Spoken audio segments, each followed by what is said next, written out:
full press coverage. We're talking Commanders training camp. Let's get it on.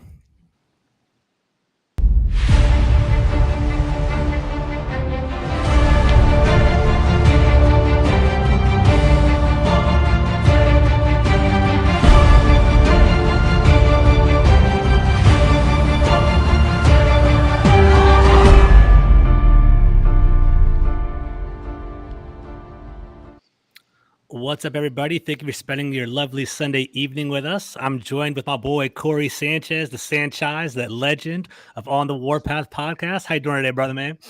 Y'all got cut with this legend stuff. Look, I'm going off August 6th. I'm going off on everybody. You and the boys from the Burgundy zone, everybody. Rio really started that. Yeah, Rio started. I'm not gonna lie. Yeah, Rio started it. All of y'all. I'm pouring my beer on all you boys when I see you. But no, good to be here with you, George. Man, it's been a minute.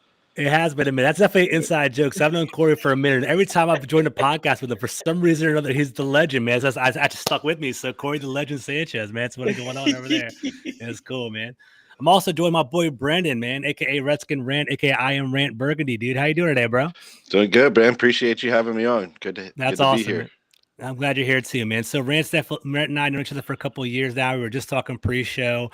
I'm glad he's in good health. We've definitely, I've known him for a couple of years. He gets kind of a bad rap sometimes on Twitter for talking a little shit here or there. But that's my boy, though. I love Rant. So I'm glad he's on here. And today we're all going to talk about some training camp. So we'll be all good. So, fellas, I want to indoctrinate you, man. The way I always start off my podcast is with some trivia. Okay. So this is not meant to embarrass you. This is not meant to mess with you guys at all. Just kind of some fun stuff to get the whole fan base talking, get things going over here. So, let's get it going. So, what's up, Patrick? Yeah, you guys got it.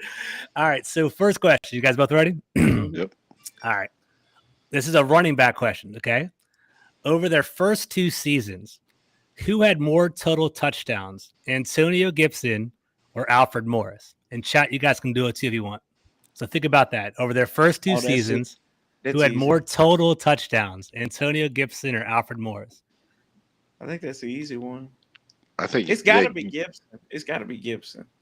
That's what I was thinking. I was going to go Gibson too. I know Morris has probably had more rushing yards, but I think touchdowns I would give Gibson. That rookie season put him up over the top. All right, final answer, Gibson? Yep. All right, it's actually closer than I thought. Okay, so Gibson had 21 total touchdowns. Okay, he had 21 total touchdowns.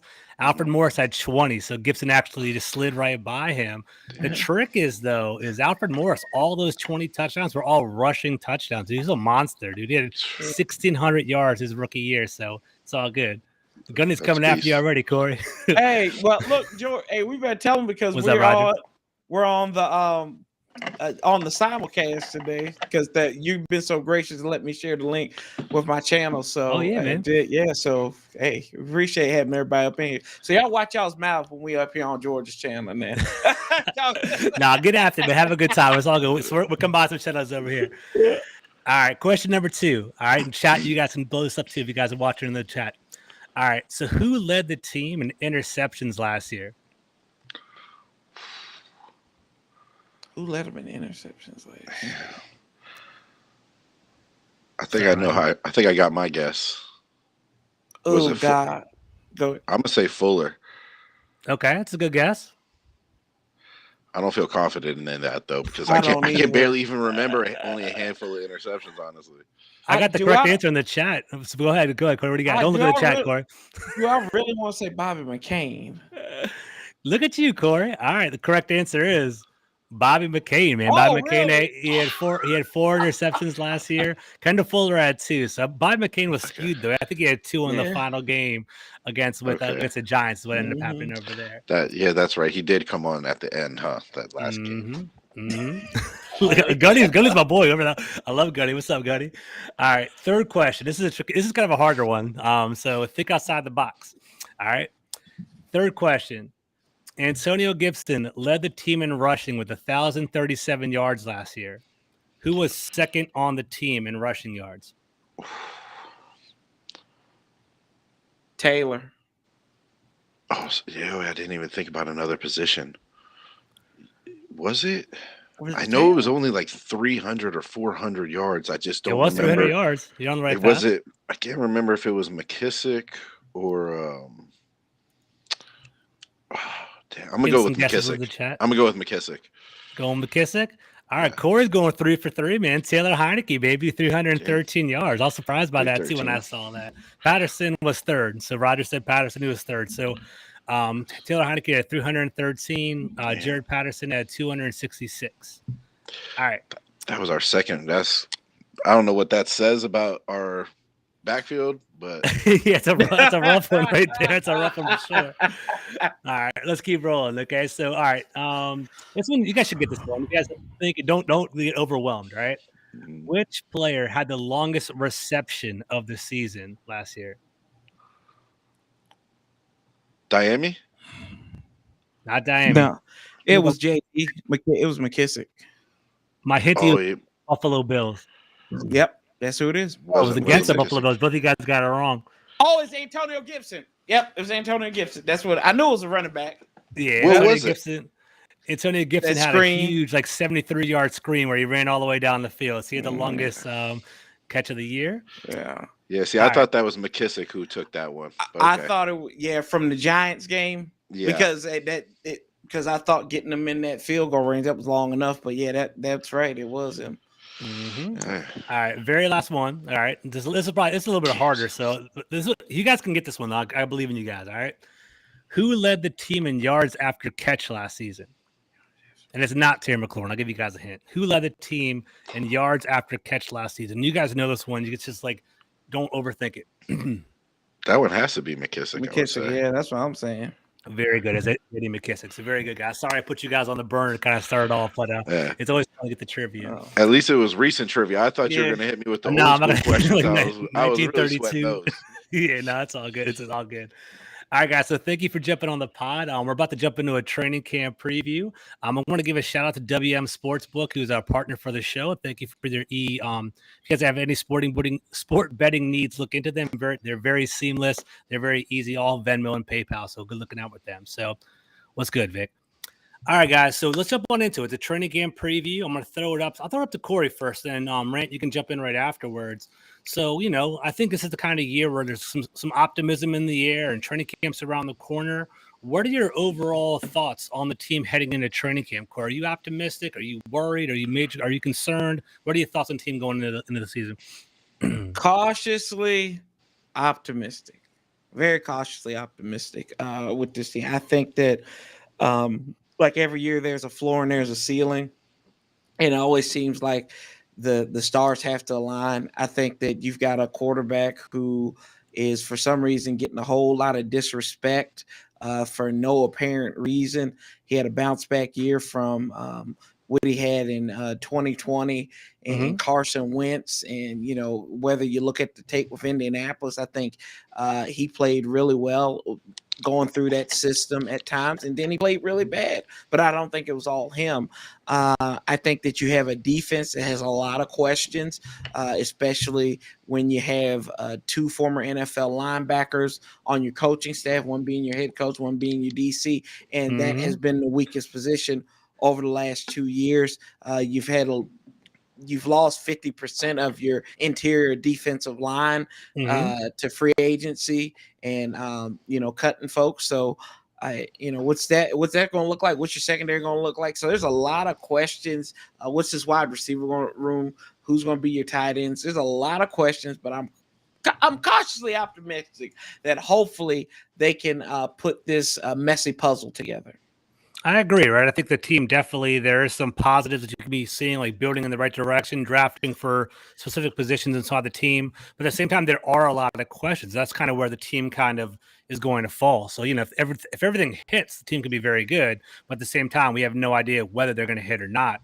Rant, what are you thinking, bro? How do you feel about the team so far going into the season? To be honest, I'm known obviously as a pretty pessimistic guy because I've been so burned so often in the past by this team, but I feel that you guys kind of stole the words right out of my mouth. Cautiously optimistic, with those question marks that you guys both kind of touched on.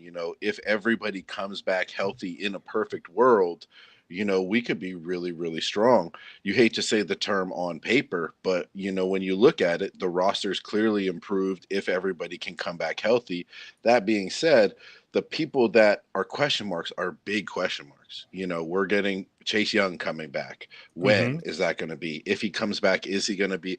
He was an explosively dominant player. You know, is he going to come back at 70% and underperform, or are they going to hold him back until he's 110% where he can go out there and play loose and free? You know, is that going to be this year even when he actually feels confident in it? You know, Logan Thomas, big piece of the offense before he went down. You know, if he's coming back, is he going to be healthy? Where's he going to fit in? You know, one of the things about Corey kind of mentioned Wentz, you know, it kind of goes understated, I feel, amongst our fans how, you know, much he loved the tight end position. You know, he was playing really well at the beginning of his career. And I don't remember the exact stats, but there was, you know, tons of commentary around how little production he was getting from his wide receivers, but he was having guys, you know, Pro Bowl wide receiver, or tight ends, excuse me. So, you know, if Logan Thomas comes back, how well will he sync up with Wentz? I think is a big one too. I agree. So we have a lot of questions. I do feel optimistic, but I'm cautious. You know, I am optimistic, but I'm pretty cautious because I want to see, you know, I love to say in a perfect world, but when we look at our franchise, I haven't seen perfect world stuff happen here very often, you know. Best case 100%. scenario doesn't come to mind. 100%, bro. We've been burnt in the past. So if you've been a fan for the team for longer than 20, 25 years, you've seen the ups and downs of this team. And it's kind of hard to always imagine if things are going to break right. So I'm with you. You brought up a great point. Logan Thomas, basically, you know, he's a dire need for this team. I heard a great stat the other day. So Lamar Jackson was the quarterback that threw to his tight end the most, the number one in the league.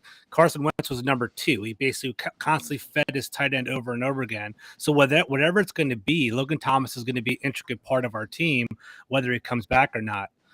Roger kind of alluded to it earlier in the chat. He said Amani Rodgers is more explosive than Cole Turner. We'll kind of see how that goes. I'm really excited about the tight end whole battle. We'll talk about that a little bit later in the show. And then my boy Vic, who's an Eagles fan, has firsthand experience. He says the Commanders have plenty of positives, George. You know, the biggest unknown is Carson Wentz. Washington will only go as far as Carson Wentz can go, unfortunately. Do you guys both agree to that? Yeah. Okay. Are you guys Carson Wentz fans? How do you guys feel about that? I've warmed up to him. I've warmed up to Carson. I've warmed up to Carson.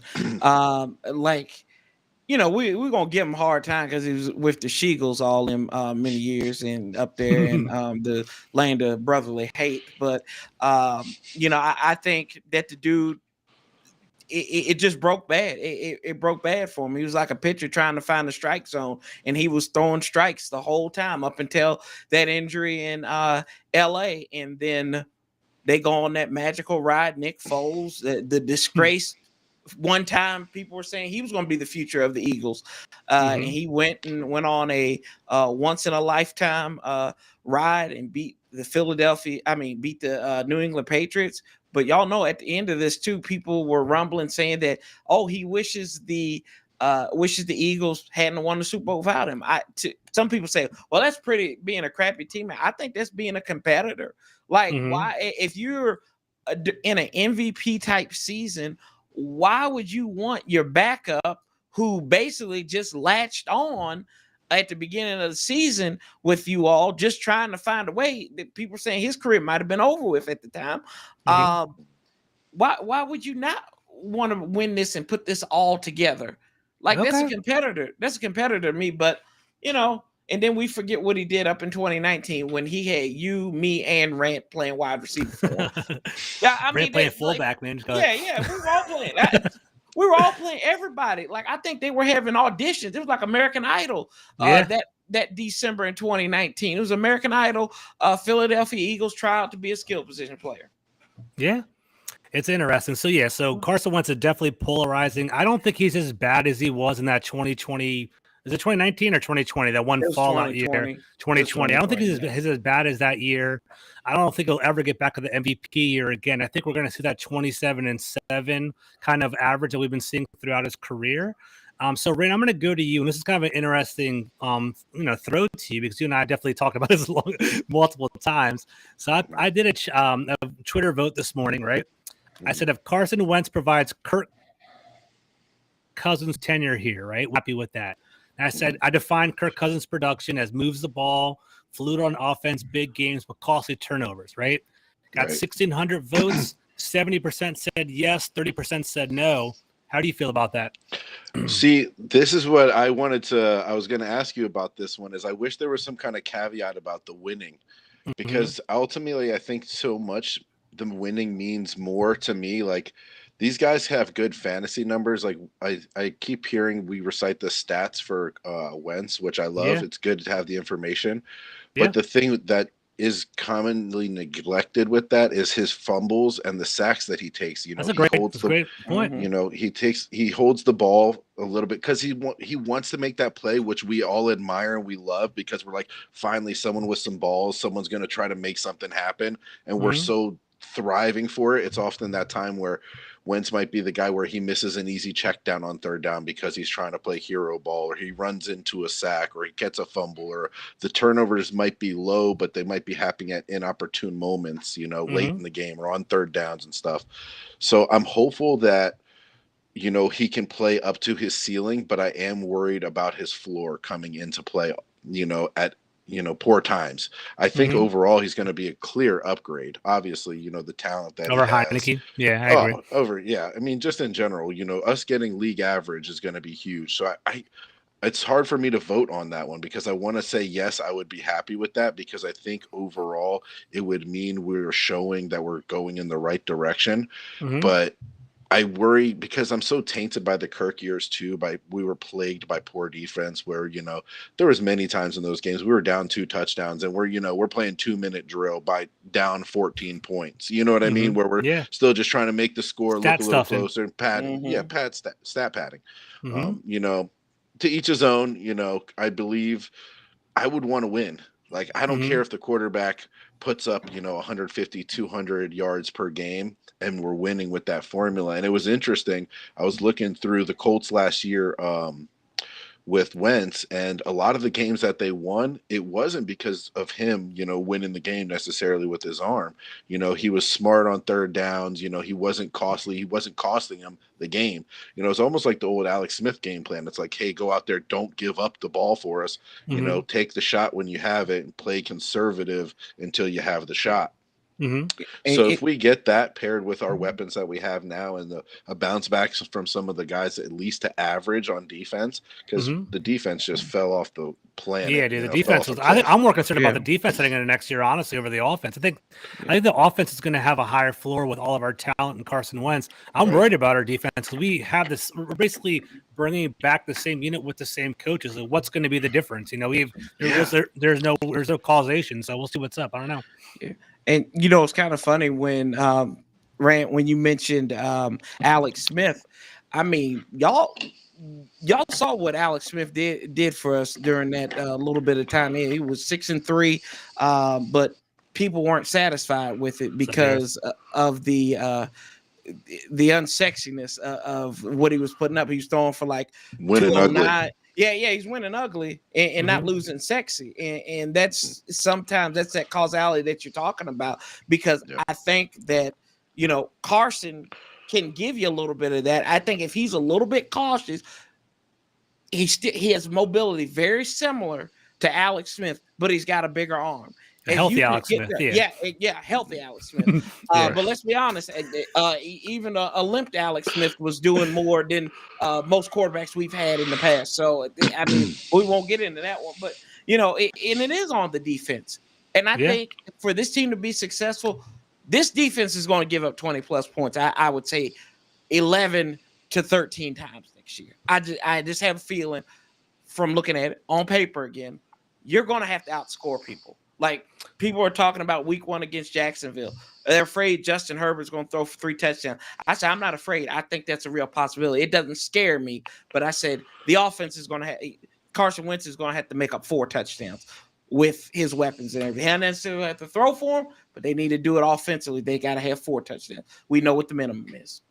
I'm worried, man. I think our defense is definitely suspect. I want our defense to be really good, right? Mm-hmm. Whenever I do these podcasts, I talk to people from the Cowboys and Eagles and like more national people, and they always like, "Oh, your defensive line is fantastic. It's dominant, yada yada yada." I'm like, that's our the defensive headline. line. That's the national headline. That's the national headline. Like you don't see it on the day-to-day basis, right? Like if you're looking at it on paper, our defensive line's like dominant.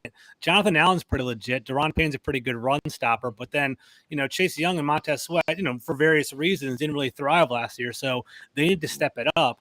I am worried about our linebackers. I'm worried about our cornerbacks. Like, because, Kendall Fuller, people love him. I think it's a solid cornerback, but I don't think he's an elite shutdown cornerback, in my opinion. Maybe I'm too tough on him over there, but it is going to be kind of interesting. I do think Carson Wentz is going to have to carry us. And my boy Vic, he's an Eagles. He covers for the Eagles for his podcast. He said Carson will be nowhere near Kirk Cousins. Wentz will surpass Cousins on turnovers. And what I liked about your point, Rant, is it doesn't always have to throw stats out the windows. It does have to come down to wins. And the fact about fumbles and taking sacks is actually a really good point. So I do like that as well. Let's see what else we got. Yeah, Vic says the O-line has to be in check. If they can hold up, Scary Terry can work and make big plays. So one of the other things I wanted to touch on before you move on, if you're gonna still talk about Wentz, is recently Rosen was back in the news, and the fact that two teams got rid of Rosen and now two teams got rid of this guy, it's just, is he gonna?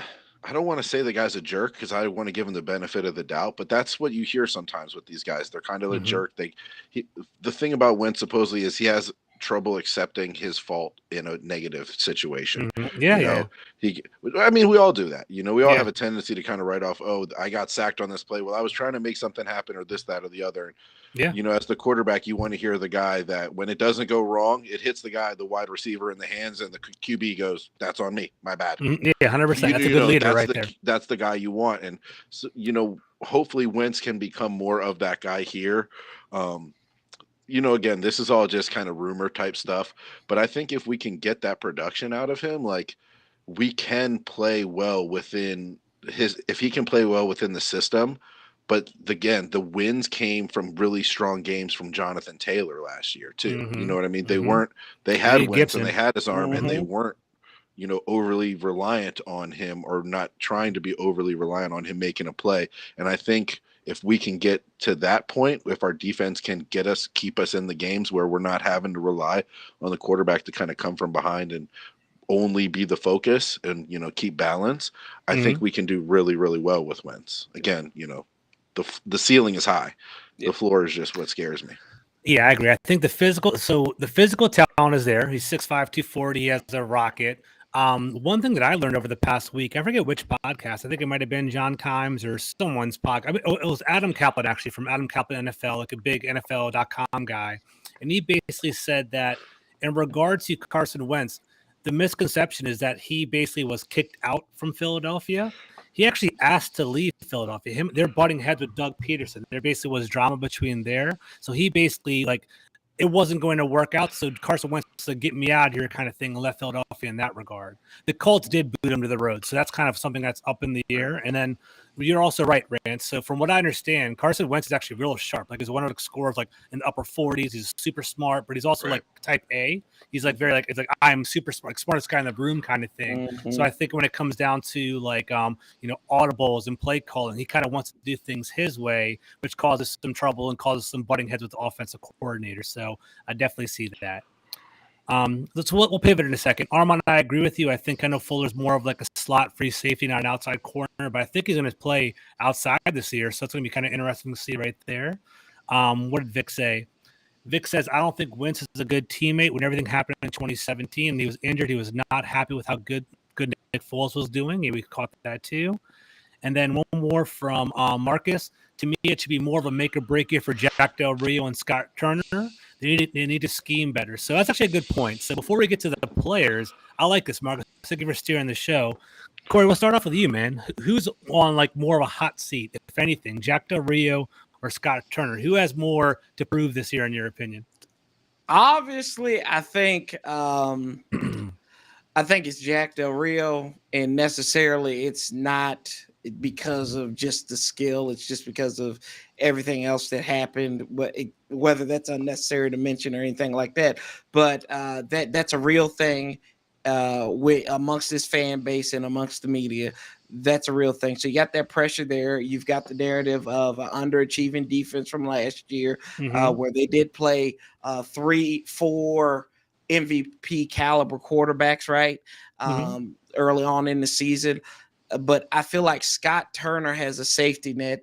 You may have heard of it before. It's called Ron Rivera. And I feel like Ron is indebted to Norv Turner from his time back there in San Diego. So I think Scott, if anything, has a longer leash than Jack Del Rio. So I think it is do or die for Jack Del Rio.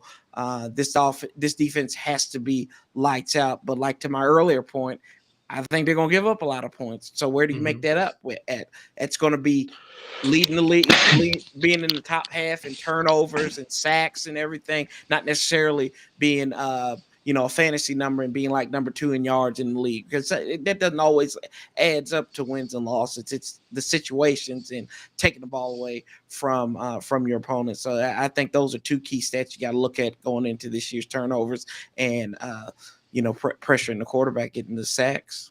I agree. I do think Del Rio has more more of an arsenal. Like he has a lot of draft picks on his side of the ball. And I think with all the press that's been hearing recently too, I think that's also added, whether fair or not, some additional pressure on him to perform this year. So I do see that. Rant, what do you think? How do you feel about it? Scott Turner or Jack Del Rio? Who do you think's more of more in the hot seat? As far as more in the hot seat, I do think it's going to be Del Rio. But as far as who has more to prove, I think it's going to be on Turner, to be honest, to kind of play devil's advocate on this one. Okay. We've invested heavily in the offense. We went out and got Carson Wentz. We drafted a running back. We signed JD. We drafted a wide receiver. We got Logan Thomas coming back. Everyone keeps talking about our offensive line. We signed 2 O-linemen in free agency. So there was a lot invested in the offense in this season. I agree that previously there was a lot, all the talent was kind of heavy defensive loaded, but there's really no excuses for Turner anymore besides that, relationship from Norv, helping him out. I don't think Turner's in the, going to be on a hot seat as far as getting fired, but I definitely think he's got more to prove. If the defense bounces back, they can say, I told you guys last year was a fluke, because they've been good before, but our offense still hasn't really shined yet at all. And now there's no excuses not to. They got the quarterback, they got the weapons. So I think, he's got a big, tough bill to. Yeah, tough to overcome. I got you. Do you guys give Turner a leash because he's had a rotating stable quarterback over the past couple of years, or do you think it's over now because it's a new year? Carson Wentz, if he starts 17 games, that's what it is. Yeah, Corey, what do you think? Yeah, I think so. I mean, the only person that had more starting quarterbacks than Scott Turner has been the Indianapolis Colts after the last couple of years. So I don't know how that really works out, but kind of interesting parallel there. Yeah, it is an interesting parallel for sure. I know that. Yeah, Good call. Yeah, so you look at it, maybe maybe because you're finally getting your guy, but we really thought that Taylor was going to be his guy because he was his guy in all these other spots in Minnesota and some other places. But I mean, at the end of the day, it doesn't really matter. I see you got to go. He's got to go out here and prove it. We can say look good on paper, but yeah, it's on him to go out there and do it. Gotcha. Yeah. All right, let's pivot a little bit then. Let's go into training camp. So, guys, I'm going to show you my depth chart in a second. I'm actually going to pull it up. And, Rant, we'll start off with you. Who are you most excited to see and hear about during this training camp? Like, who's a player that you really interested in their progress? You want to see them thrive next year? Who are you looking forward to? I want to see what we're going to get out of Jamin Davis. That was a big pick last year, and a lot of people are, upset with how little production we got out of him. Hopefully putting him in a better position to make plays. Why it's taken so long to put him at his natural position, I'm not sure. But I'm really excited to see how Jamin does there. And then, Cole continuing his play at the mic. And then as far as offensive side, probably Cole Turner. Like, I want to see, if Logan Thomas isn't back, how is that big body moving? Is he building a rapport with Wentz? And, I'm eager to see that tight end to Wentz connection. No, I like that, man. It makes a lot of sense. So I'm going to throw it over to Corey in a second. So for those of you watching and you that are in the chat room, or sorry, that are on the show, this is my projected 53-man roster, like before I even, before the training camp even starts, whenever you guys see it. So what I have is the blue are basically going to be the projected starters, in my opinion, right? I have the green as like they're going to make the team as veterans, and then I have like the red as like players that are like potentially on the bubble, like people that could potentially be cut or removed, right? The pink players are basically like Chris Paul, Taylor Heineke. They're going to make a team, but they're not shoe-ins. But I think they're going to make the team ultimately. So that's kind of where I'm looking at. I'll show you guys my defense in a second. Corey, what do you think, man? Who are you looking forward to? What I'm really looking forward to on offense, I really want to see. I want to see De'Ami Brown. I think he could emerge as that number 4 guy out there, because if you got it set up with Terry, Jahan, and Curtis Samuel, I think that De'Ami Brown, he's got an opportunity. Like he can be what Aldrick Robinson was in this offense in early, in 2012. I think he's got the ability, because all you just got to do run 9 route. That's all you got to do. You got the guy who can get you to get you the ball. So just go out there and catch it, because we saw opportunities and we saw flash, like in the Dallas game. He went between 2 defenders, yanked the ball down. He just needs the opportunity to go out there and get it. So I really like seeing him there. I think it's interesting too, George, that you've got Sammis Reyes on the outside looking in, and I don't think he's going to make this team. I really don't. I think that the injuries, he had some injuries during OTAs, and I've said this everywhere. People on my channel have heard this. There was a joke during OTAs. They said, "Sammis, are you still injured again today?" So that, to me, that's very telling. It's hilarious. I was like, and I sit there, I look at my fiance Anna. I'm like, "Did you hear that?" And she's like, "Yeah." I was like, "Oh, it's okay." I said, "This is something we probably need to look out for." And I think AGG in the tight end room, I think that's just to save him. I don't think they really think he's going to be a legitimate shot. It has a legitimate shot at tight end, but you need the numbers. So, because if you believed in him at tight end, you would have put him in there year 2, not in year 3, going into his third training camp. Yeah, it was interesting. I actually did a Twitter Spaces with Jamal and Mark Tyler from Hogs Haven. I was in there the other day and we were talking, and Mark has a theory that basically they're going to keep 5 wide receivers, right? And AGG is going to be kind of a swing. He's going to be like the tight end / wide receiver. So they're going to keep 5 wide receivers and have him be more of a swing option there. And I don't know, that was intriguing. I don't see it. Like if you look at my chart over here, I have AGG getting cut is what I have as one of the tight ends being cut over here. But I thought that was pretty intriguing over there. So one more thing before we dive into training camp battles. So if you look at this, right? So you keep 53 in the roster.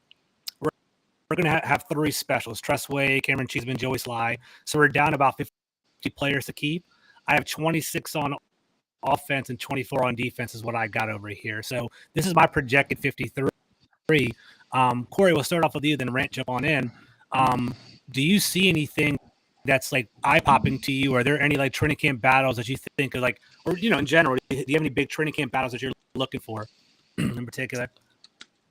I think that left guard battle could be a very quiet, could be a exciting one. I think between Trey Turner and Wes Schweitzer, because he was pretty much a do everything guy. And then I also think for backup center might be too, because we don't really know about Chase Roulier and his availability after he broke that leg against Denver last year, and that was in the middle of the season. So I like the left guard battle. I'm looking at the backup center right now. Those are the 2 to me that are very underrated, and I think they're going to be something to watch out for, because we talk about the protection of Carson Wentz. That's going to be really key. Who he meshes with better, or who's keeping him upright. And however, when he's probably in the second preseason game this year, or the third preseason game. I'm with you. Yeah. So right now, if you look at that for me, so Trey Turner is my starting left guard. Wes Schweitzer is going to be the backup, and I brought this up before. People said that's going to be a pretty competitive matchup. I don't think Chase Roulier is going to be ready by week 1. So I think Tyler Lawson is going to start with Keith Ismail being like a backup over there. So I agree with her. So that's kind of what I'm seeing. Rant, what do you think, man? Is there any big training camp battles that you noticed or see? You know what? I didn't even think about that. Chase Roulier might not be ready part, but I don't know if I like Larson there or maybe Schweitzer, because I really think Schweitzer is. I'm not sure if he's versatile enough to play center. I can't remember if he was in that rotation of guys that we had. He did. Everyone kept getting. He was. He played center. Yeah, he played center for us last year. He played a little bit. Yeah, I couldn't remember exactly. And I mean, obviously, Norwell and Turner are Ron Rivera guys. So, kind of to your guys' point about AGG too, like Ron Rivera really loves his guys. If you're a Ron Rivera guy, he's going to kind of fight for you, even if, it might not necessarily be the best roster move or team move. But that would be interesting to me to see who's going to be the starting center. I don't think there's a lot of different position battles, besides I think wide receiver is going to be a platoon, it's going to be a rotation, and everyone's going to kind of have a different role that's going to be interchangeable. Yeah. Just that interior offensive line is really all that comes to mind. Everything else seems pretty much set. I agree, dude. So when I was doing this, the offense seemed more set than the defense. If anything, like maybe like the depth of the wide receiver, like Dax Milne or Alex Erickson, who we got from Carolina, is that going to be an issue? The tight end, I think the tight end battle is going to be pretty competitive as well. Are they going to keep 4? Are they going to keep 3? Also the running backs, right? Antonio Gibson, Brian Robinson, J.D. McKissick, I think are a lock. Are we going to keep Jared Patterson, Jonathan Williams? What are we going to do about that? It's definitely pretty interesting. So we'll see. Yeah. So Gunner says, Tyler Lawson hurt too, so Schweitzer's going to start. Okay, I can see that. We see other Gunner, he basically said AGG practice squad at best is what he's saying. Okay, cool. All right, so I think let me show you my defensive side of the ball. I think this is where things get kind of interesting. So if you guys are watching, take a look at this real quick. It's the defensive side of the ball. Once again, blue's going to be starters. Pink is like potentially going to make the team, may get cut. And I think red is legit cut. So like Milo Eifler, Khaleke Hudson's on the way. He's kind of on the end. I'm not sure. William Bradley King, I see that over there. But then the other ones, like the defense is like up in the air, man. I feel uncomfortable with the defense after I did this exercise. So, Corey, we'll start off with you again, man. What are you looking at? What are you seeing here for the depth chart? Do you agree with it? Do you think there's any big battles here? What are you looking at? All I can see is there's going to be a lot of aloe vera back in business because it's a burn warning. Looking at this secondary sometimes. Yeah, man. Corn Elder is a backup cornerback. That's pretty rough, dude. It's tough, man. Yeah, Corn Elder, Christian Holmes, Danny Johnson. Come on, man. I can't corn right there, boys. Yeah, man. Lord, when you put it on, like when you put it right in front of you. Put it on paper, it looks rough, dude. It look like Bobby McCain. I don't know if he's gonna be worried about covering people or how people are covering him in the media and yelling at them again. The only person I really have any faith in on this in this back seven is probably Cam Curl, right? Like that's only one. That's the only one. But I think that we saw a lot of good things though last year on the backup ends, like Casey Toohill, Shaka Toney, and James Smith-Williams. And William Bradley King, he's been touted when he was coming through that he's got so many moves. So you give him an opportunity at the edge. Like I think a lot of who's going to be these backup edge guys who can rise up because they really outperformed last year because they did a lot that we didn't expect. But then you have some fools that would say, "Oh, well, we don't need we didn't need Montez and Chase back." No, you need these guys. You do need these guys. They're the elite talent that we have. Yeah. Exactly right. Yeah. So I don't know, but especially in the corners too, man. Like, is Ben St. Jude's going to be healthy? Is he going to have another concussion? And how long is that going to be? How long is he going to be out for? So, for the love of it. Man. Yeah. It's a rough. I mean, when you put it on paper, it looks rough. I agree with you, Corey. I think the ends actually bring something, right? Casey Toohill, Efe Obade actually was pretty good coming from Buffalo. He's going to be a good little piece to move up and down the line. I like Shaka Toney. He's kind of slim, but so he might be able to play weak side linebacker or something like that. If you look at this, I only have 2 starting linebackers. I have the whole, 3. I have the Buffalo nickel setup is what I have as my defense right here. I don't really know how it's going to shake out. Rant, you see anything at all? What are you thinking? You know what? Now looking over the list, there is a lot of question marks on here too. It's just like you said, St. Juice is there. You got these guys where it's like, are these guys going to be healthy if they do perform well? And then, Corey's face. Yeah, we got the situation where it's just like, we have these guys that are they playing out of position, or, what's going to happen with William Jackson? And it's kind of, yeah, there's a lot of question marks back here. I don't even know how this. I mean, I know who's going to play out. Obviously, it's kind of easy to determine. Like the guys are the starters are pretty. I think mostly pretty clear legit, cut. yeah. But I think a lot of it is this question marks are these guys going to be playing in the right position, and maybe that scheme, that concern about the scheme that you guys mentioned earlier with JDR. Like, is that seat going to heat up with these guys because of these guys? Is he going to be able to say, "Hey, look who I'm working with"? It's interesting because William Jackson is known for being an elite man corner, and you'd think that it's an easier transition to go from man to zone because you're so good at keeping up with a player. You can kind of bait him and kind of zoom back, give some cushion. But at the same time, William Jackson really struggled with the transition. He was getting burnt in that zone scheme. Our front line wasn't really getting there, so it didn't really turn out too well. But like, why can't we just? Why are we asking these guys? It's kind of like the old Ryan Kerrigan thing. It's like, why are we asking Ryan Kerrigan to drop in coverage? Like, I got a great question in the chat. I'm going to throw it to you, Rant, first, and then we'll go over to Corey. So there's a free agent that's floating around right now. I don't know if he's a very prideful guy. I don't know if he'll actually come back to the team. But Lyndon Collins, he is still potentially available. Would you kick the tires on that, Rant? How do you feel about that? Oh, yeah. I think you're right. I think his pride is the reason he's not on a team yet. But I also think he not being on a team yet means there's a greater chance he comes back with us. That's true. It's one of those things. He probably does. Who would want to do the same job for less money? I don't think anybody is going to go to their job today and say, "Hey, boss, pay me less." It's cool. Like, I'm really happy about that. I love you, so why not? People forget this is a job and this is his livelihood. 100%.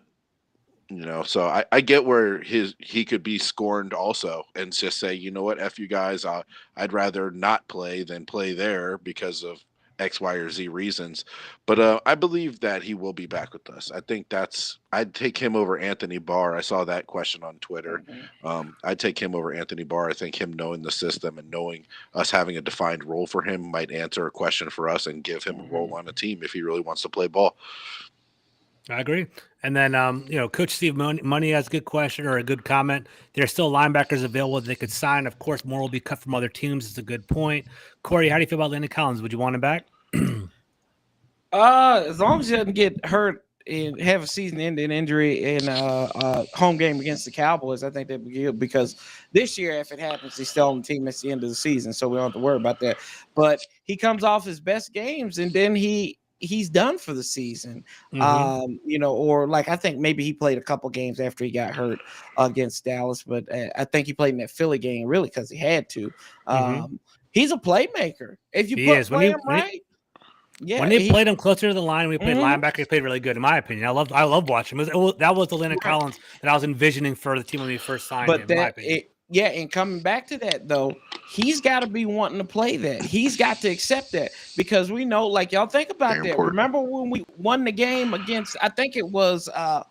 Who did we win against? And he was just like, yeah, it's good we won, but I'm not really playing in. And I'm paraphrasing, of course, but he wasn't happy because he was playing. He wasn't playing the position he wanted to as safety. Yeah. To me, I'm getting kind of what Rant said. I'm getting paid good money, getting overpaid my worth, even knowing my worth. And I'm doing pretty much, and I'm being successful where I can trigger more incentives, even though I'm playing out of position. He was all pro before he came to us. You know what I mean? All pro at his position. Exactly. Yeah. And I just don't. I don't get it, but I'd love to have him back. I still kind of like with Rant. In the back of my mind, I think there's a way where he'll come back and he'll play for this team because when he was played right, he did excellent. So I want that Landon Collins. Right. If not, he needs to turn that Sean Taylor jersey back into to Dan Snyder. But that's another story for a different day. Yeah, Landon Collins means more to us, I think, than any other team. Yep. And I think he has a better chance of playing well with us versus any other team. So if he's looking to get another deal or another contract, he's going to have to do some type of 1-year prove-it deal with somebody else. So why not have that same type of deal with us where you're at least in a familiar system, in a familiar place? If he came back, that'd be fantastic too. I think he is kind of the missing piece that we need to. We kind of need that hybrid linebacker role. But do you guys think that would step on Percy Butler's toes by any chance, or what do you guys think about that at all? Not really. He's a rookie. Nobody should be worried about stepping on anybody's toes at this point. These people got to prove themselves, because if they don't, this NFL not for a long league. So you were drafted at the bottom of the round. They don't have high hopes of you sticking around anyways. If you do, it's a bonus.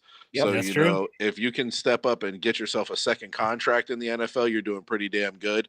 So he's going to have a chance to play, Percy Butler. So it's really going to be up to him. He's going to get snaps. That's for sure. That's true.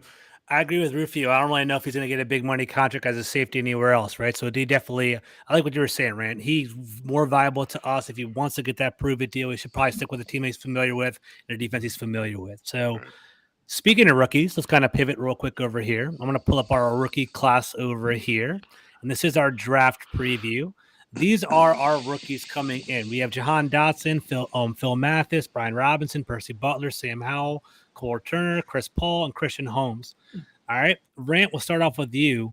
Which rookie, okay, I don't know if I should leave off Jahan Dotson because it's the easy choice, but which rookie are you most intrigued by heading into training camp and, heading into this offseason? Who do you think is going to make a big impact on our team?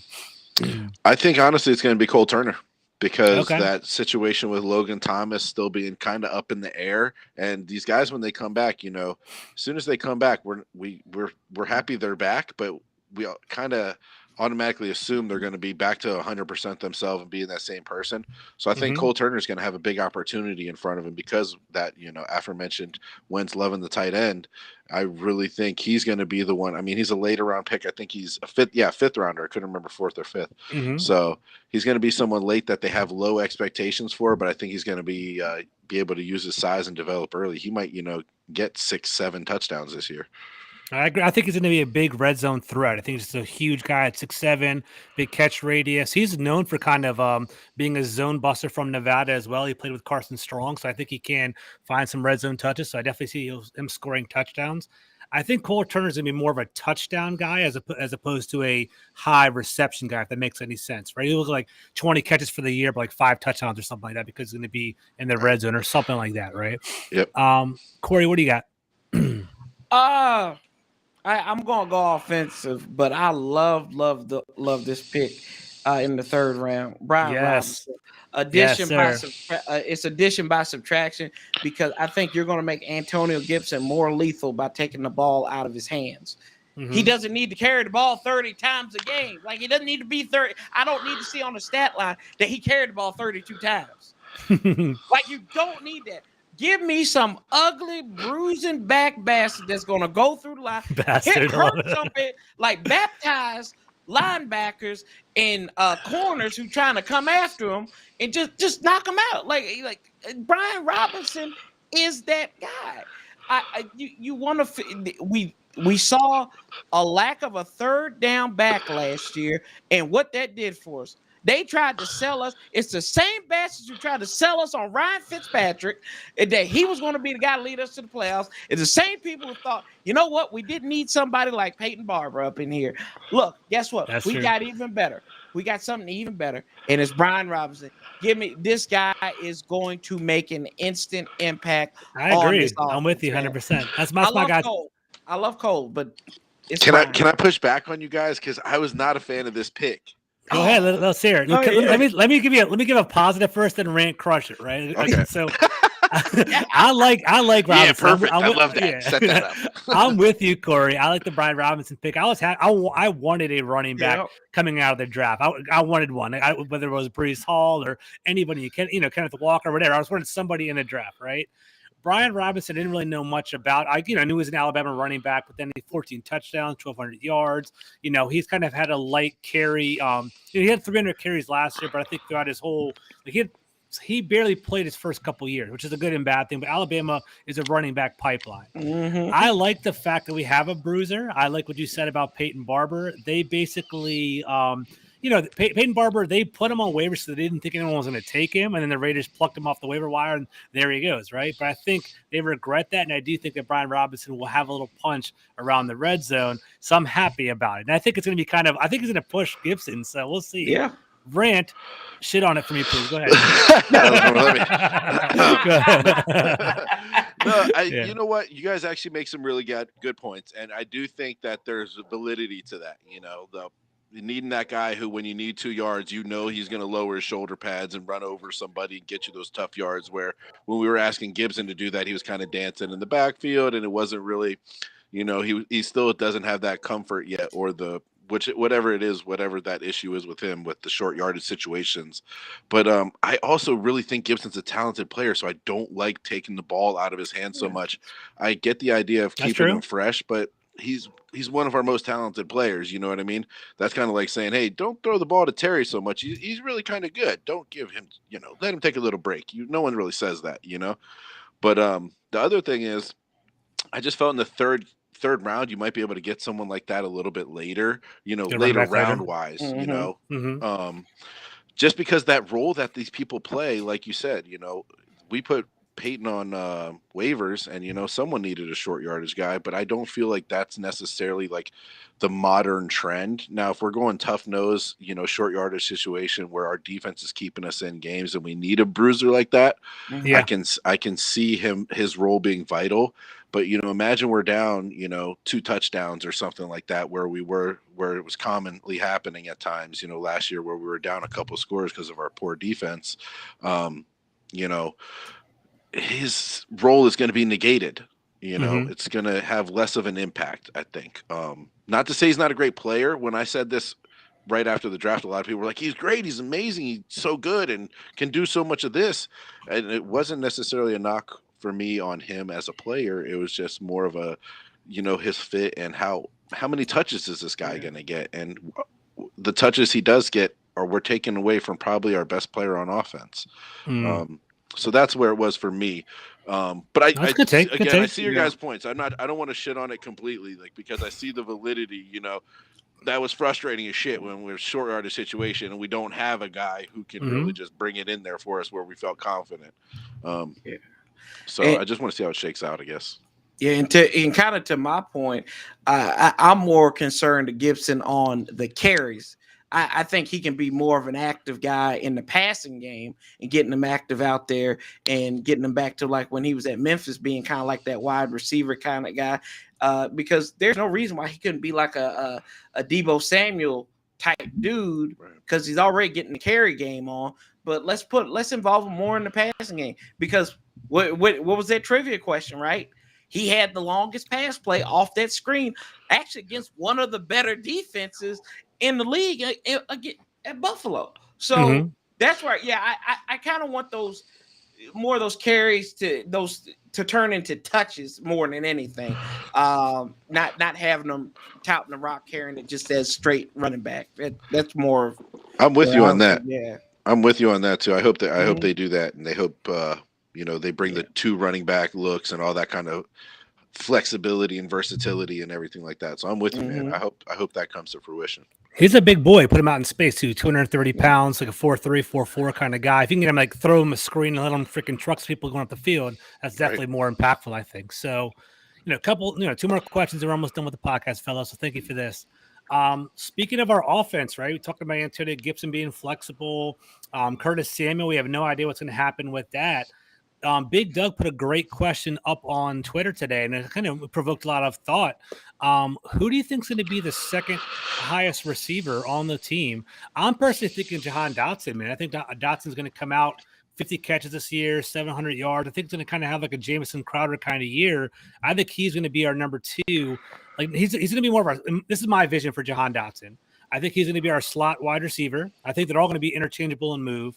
I think between, quick slants and between training camp with Terry gone, Dotson and Wentz have a good relationship.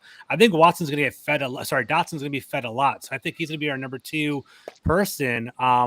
Brent, I kind of already know what you're going to say. I'll come back to you in a second.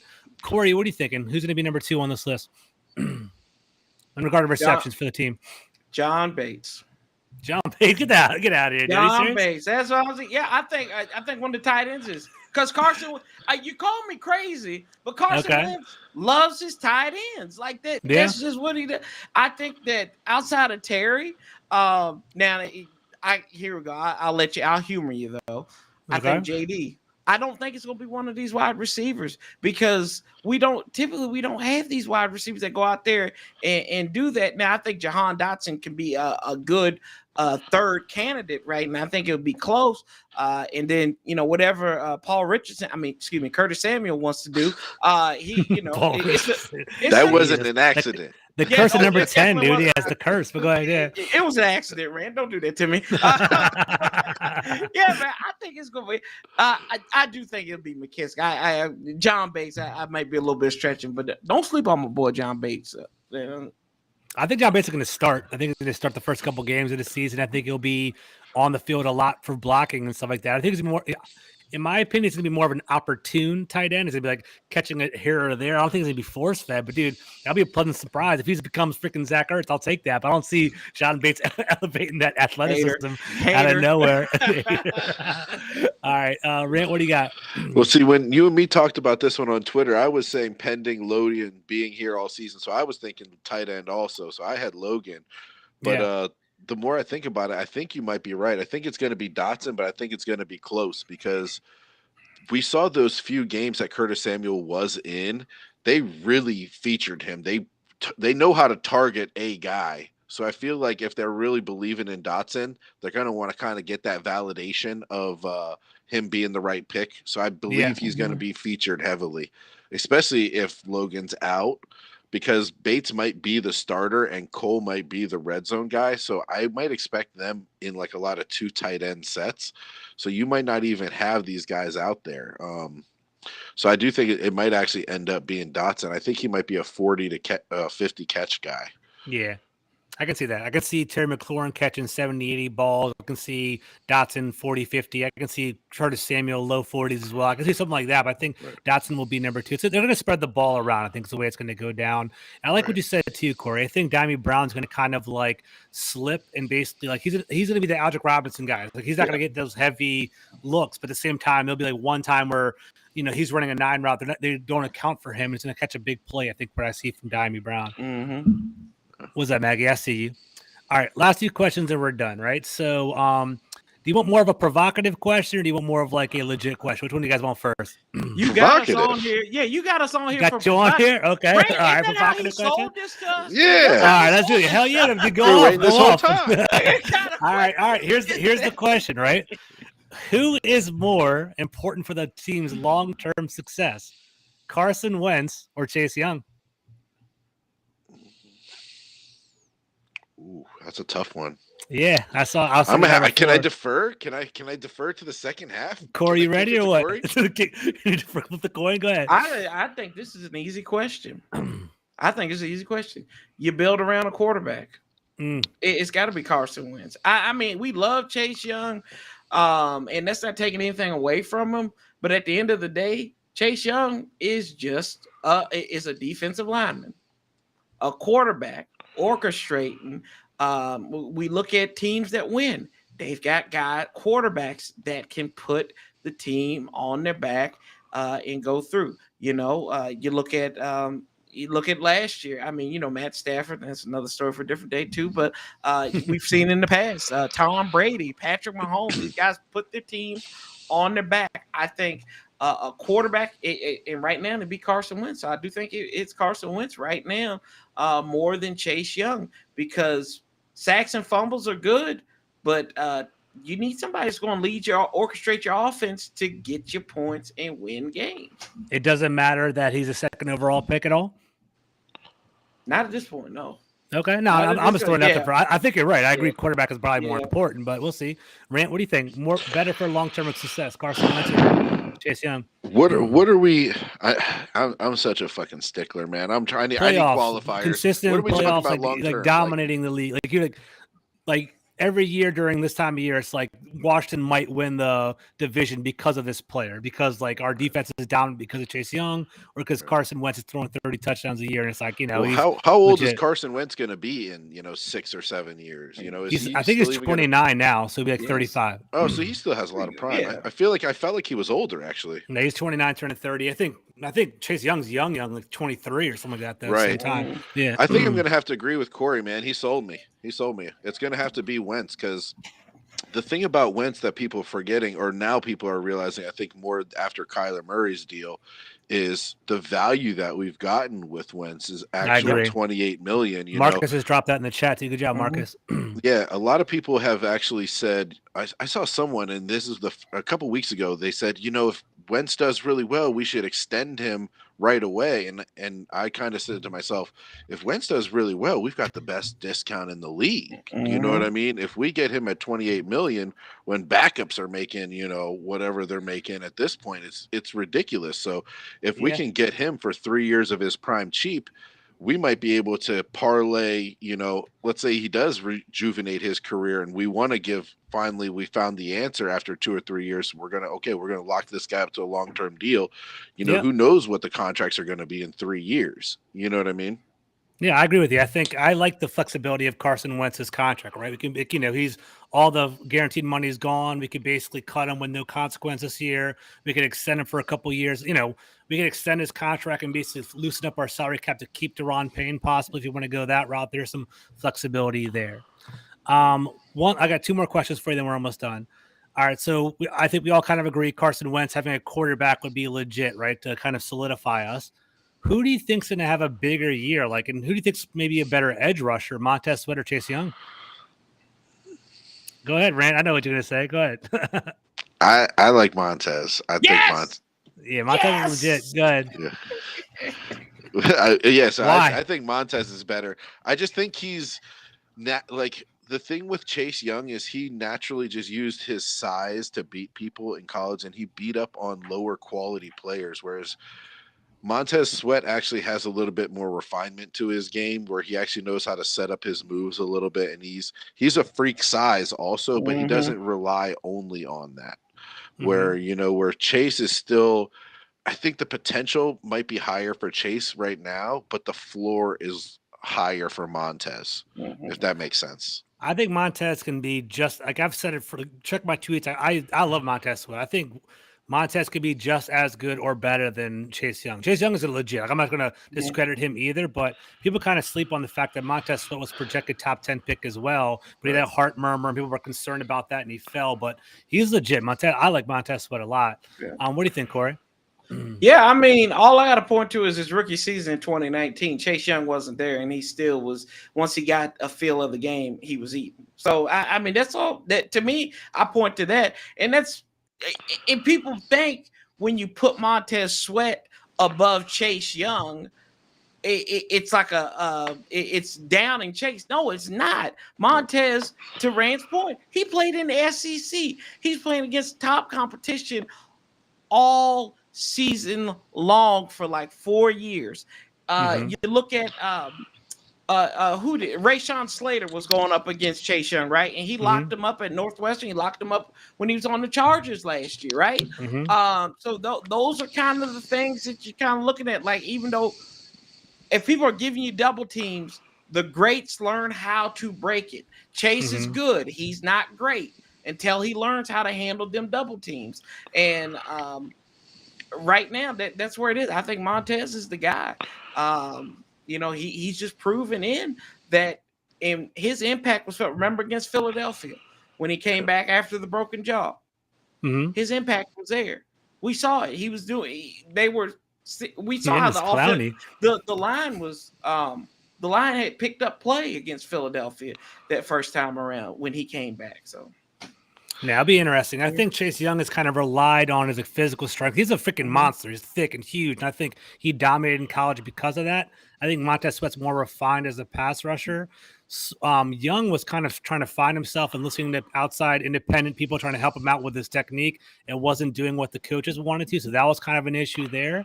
So we'll see how it all plays out. I'm looking forward to this year, and hopefully Young can actually play, because I think Marcus mentioned, and I agree. I think Young is going to be kind of set back this year, the first couple games of the year not being able to play anyway. So I got you there. If we get 5 sacks out of Young this year, I'd be happy with that. I know 5. Booger or whatever. Whoa, I'm happy with 5 because I really don't expect to see him for the first quarter of the season. Dang. And then it's probably going to take 2 or 3 games for him to really. This is an ACL, you know what I mean? And he if correct me if I'm wrong, but I believe he had his good ACL.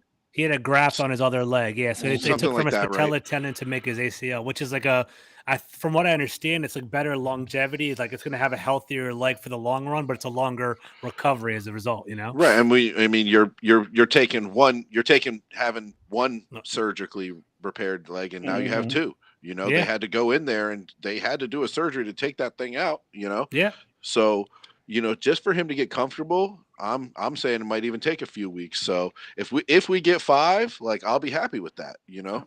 Because if we get a half of a season of him playing at 100% and Montez is playing at 100%, I think that'll be, if they can take some humble pie and take the learning lesson that was last year of their kind of fucking, you know, believing the hype before that production came. You know, they were talking about being one of the best lines and breaking the sack record. You know, people don't talk about the quotes, but there was some chalkboard material from this D line that the expectations that they placed on themselves.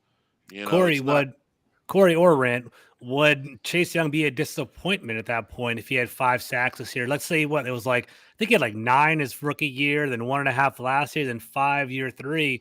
That's like 15 sacks over 3 years. Was that any? I don't want to throw it out there. I'm just throwing the conversation, I guess. Disappointment, bust for a second overall pick. What do you think? Got to look at the factors. If he's missed a season of games, you know, how many? If he misses 4 this year, how many did he miss last year?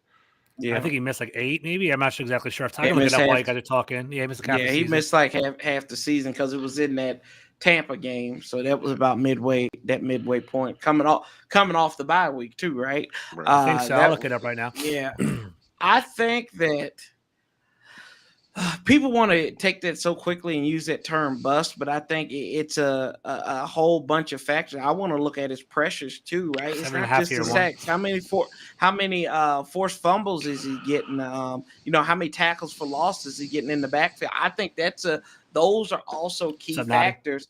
So if he can make up for his low sack totals with other impact plays, right? I'm not going to say, oh, it's lost. Because I think to be a good defense, be an edge rusher, there's a lot of depth to it, right? It's about changing plays, and it goes back to what I said earlier. Are you forcing turnovers? Are you can't focus on the sacks only? Exactly. Right? Yeah, you can't do that. So that makes sense to me. As I say, for those of you in the chat, thank you for the stats. He had 7.5 sacks his first year. Right. He missed 8 games last year. He played 9, but if I remember correctly, he was hurt like in the first quarter or first half of week 9. So he missed like half the season. But go ahead, Rand. Sorry to interrupt you. No, you're fine.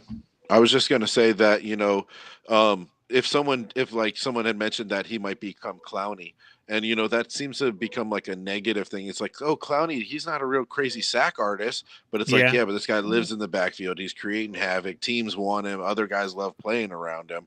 You know, if Chase Young can become that guy, that becomes a guy that I would want to keep. You know what I mean? Yeah. But, you know, he's got to live up to that potential. That's the whole thing with this whole situation is you have a guy with high potential and big expectations. So fans he expects a lot out of himself. So fans are going to expect a lot out of him too. And when you don't live up to those expectations, you make it really hard for yourself, you know. But if you could, that's why I said, if these guys can just take some humble pie and, you know, stop taking the bait on these media guys where you're saying, oh, hey, well, how great of it, we're going to break all the records and blow. Just say, you know, we're going to go out there, take it one snap at a time. I'm going to try to beat the guy in front of me and do my job. Just have that work hard mentality where these guys bring your lunch pail and just go do it. You know, because we can hear about it and, you know, we can see flashes of it, but let's see it consistently. And then then you're talking about a great to elite player. Whereas these guys are coming out, and, oh, hey, no one's been this tall and this size in the last 10 years. So he's generational talent. Is like, it's like, let's let this guy come in and establish himself before we set these huge expectations, and now it doesn't help when you have a guy like, in the national media, Booger McFarland. Oh, this guy's going to break the record. He's going to come off an injury and break the record. Heard that's crazy. Yeah, it's nuts. It's just to your guys' point, kind of, we spoke earlier before, where, people's perception outside of our fandom is a little bit different than, they just hear the talking heads in the media. So someone hears that and they're saying, oh shit, Chase Young must be fucking amazing. And we're over here, diehards of the fan, where we're saying, we still want to see what he's got. Every single play. Yeah. Right. So, who's got the more accurate perception, the guy who hears Booger McFarland's clips, or, someone like us who we're living and breathing this stuff. But it's like with the Terry. It's like the Terry effect, right? Terry goes out and works and grinds and everything, but yet we don't hear anything about him because he's not that personality. He wasn't that standout guy while he was really good at Ohio State, but he wasn't that personality. And sometimes personality goes into the fact of, oh, you're a good player because you got a good personality. Not necessarily, or so I always find that to be, I think the national media oversells Chase when there are a lot of better players, I think, on this team. Now he's our high profile pick. Yeah, like when you have a top 5 pick, top 10 pick, exactly. Typically the NFL defaults them to be your franchise player. That's when they market and do all that. So Chase Young, we know that Montez Sweat is just as comparable as him as a defense, as an edge player. We know Terry McLaurin, Jonathan Allen are the ones that are basically, grinding, but Chase Young is that top 2 pick, is the one that has that name recognition that sells stuff. So that's why he's kind of out there. So let's bring it home. Last question, fellas. I appreciate you guys. Appreciate you in the chat as well. So my boy Vic, he's giving me some good feedback. He said to call, as an Eagles fan, he said to call Chase Young a bust right now is way too premature. Don't do that. He said Clowney, as kind of Rand alluded to, Clowney, even though people kind of hate on him, he's still a pretty solid player that's carved out a little niche in his career. So don't necessarily bust that either. So you kind of see that there. Last question, and we're going to bring it on home. We'll start off with Rant, then we'll do Corey. Will the Commanders be over 500 at the end of the season? They've been, 7-9 and 7-10. So 2 losing seasons under Ron Rivera. Are they going to have a winning season this year? You know what? I think we're going to be 9-8. So technically that's above 500, right? Yeah. Yeah. See, I think we'll be 9-8. Yeah. It's last time I do the math. Yeah, exactly. Yeah. 100%. Yeah, 100%. But so I think we'll be right above it, the 500 mark, but I think we'll still be a couple games out. I think it's going to take, 10 or 11 wins to win this division. Mm-hmm. But the division games are super late for us this year, so I think we're going to be playing meaningful games late. And I think I see us being around 9-8. So if we can steal, we always seem to win 1 or 2 games that you look at on paper and we're like, we have no chance. And then we always seem to kind of blow 1 or 2 where it's like, we're going to demolish these guys. Everyone's overlooking Jacksonville. Yeah. Watch Trevor Lawrence ball out the first Falcons. Week. People are like, oh, the Falcons are going to suck. Who knows what's going to happen? Weird stuff happens in the NFL. So I think we're going to be 9-8, but I think we're going to miss the playoffs. Okay, interesting. I think it's going to be pretty competitive. I think the Eagles, Cowboys, and us are going to kind of compete for 2 spots in the NFC East. I think the NFC West and NFC North are going to kind of fill out the playoff, the wild card. So we're going to see how that shakes out, but will be kind of interesting. Corey, what do you got? Last question. Yeah, I can see 500. I can see 9-8, 10-7. I think 10-7 is the goal this year, though, because you were 7-10 last year, and like I said, you can back into 3 games. You can back into 3 games. Even as bad as this defense was, if you had a couple of games, coulda, shoulda, wouldas, you had a couple of games that went your way, like week 1 and against the Chargers. I mean, you look at it. This is a this is a team that may have won 8, maybe 9 games. We were 6 and I think we were 6 and 7 at the end of the year, and I was like, we had the Eagles coming up and the Cowboys coming up, and like if we won 2 out of 3, we would have been in the playoff race. But then like the loss of the Eagles as a COVID game, got smoked by the Cowboys, and things just started to fall apart. Like I think it was pretty. We just kind of went Cowboys all downhill. game still gives me nightmares. Dude, that's the worst. That was one of the worst games I can recall. Like 42-0 at the half. That was ridiculous, dude. Yeah, it just flattened out. Oh god, I sat there and watched that whole game. It was that and that Monday Night Miracle. Those are the two that stick with me. I'm just like, damn. Yeah, that's wild, man. That's crazy. All right, fellas, I kept you on longer than an hour. I appreciate that. So thank you for everything. We're going to sign out in a second. Corey, where can they find you on social media? What projects are you working on, bro? Well, we here every Wednesday night on YouTube. Shout out to my folks who came on. We're simulcasting this on the Warpath on YouTube. Make sure y'all go and check out George though on Full Press Commanders. I'll tag that in the video so y'all go and sub them up. But you can find me probably being petty on Twitter at times at Sanchez 405. I'm ready I'm tired of this prognostication. I'm ready to talk about living, breathing football and not coulda, shouldas, and wouldas. And like I say before, bump your feelings on the Madden ratings because it doesn't matter. I have those. We'll talk about that another time. I actually have those in the wing, but we're already over an hour. All right, Rand, what's up, man? Plug where they can find you on social, whatever you up to. I'm always talking shit on Twitter. Just I'm Rant Burgundy.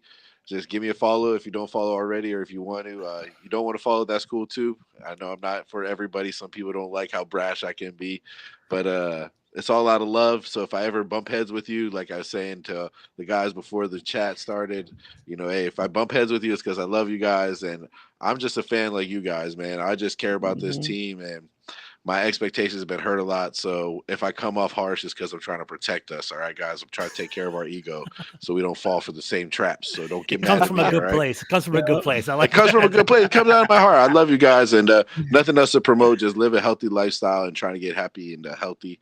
And appreciate you, George, for having me on. Corey, was a blast. Good to see you, man. Yes, sir. Thank you. Appreciate you, George. Nah, man, definitely a lot of fun, man. Glad to have you on, man. Glad you're in good health, man. I'm glad we caught up. Corey, thanks for joining the show. For all the listeners in the chat, man, I really appreciate you, man. The chat definitely livens things up and makes things a lot of fun, so I appreciate that. If you guys aren't following me on YouTube, it's Full Press Commanders on YouTube. I'm at Carmi21 on Twitter. I appreciate y'all. Have a great night. Take care. Peace out, y'all.